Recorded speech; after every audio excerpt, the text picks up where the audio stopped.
ડાકોરમાં ઋતુકાળને અનુસરી અને ઠાકોરજીને તીજાના મરી મસાલા તેમજ સૂકા મેવાથી ભરપૂર શુદ્ધ ઘીમાં બનાવેલ દુર્લભ એવો ખીચડાનો ભોગ ધરાવાય છે, જેને ધનુર્માસનું ખીચડું કહેવાય છે।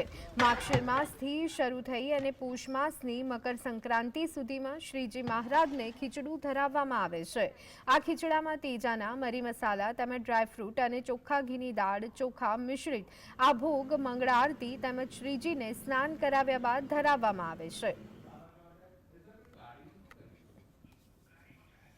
ખાસ કરીને ડાકોર ગામમાં જ બને છે અને એની અંદર દાળ ચોખા, કાજુ, દ્રાક્ષ, બદામ, પિસ્તા, સફેદ મરી, તજ, લવિંગ, જાયફળ, જાવંત્રી, મોરસ અને ઘી નાખવામાં આવે છે।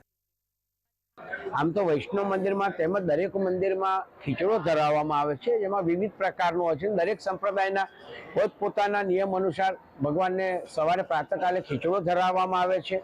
પણ ડાકોર મંદિરમાં વાત કરીએ તો જે ખીચડો ધરાવવામાં આવે છે, કેસર, ડ્રાયફ્રૂટ અને દાળ ચોખાની બરાબર ઘી, ભારોભાર ઘી સાથે ડ્રાયફ્રૂટ અને કેસર સહિત ભગવાનને અનેક પ્રકારના વિવિધ ડ્રાયફ્રૂટ તેજાના નાખીને ભગવાનને પ્રાતઃકાલે મંગળા દર્શન બાદ ભગવાનને ધનુર્માસનો ખીચડો ધરાવવા છે એવું કહેવાય।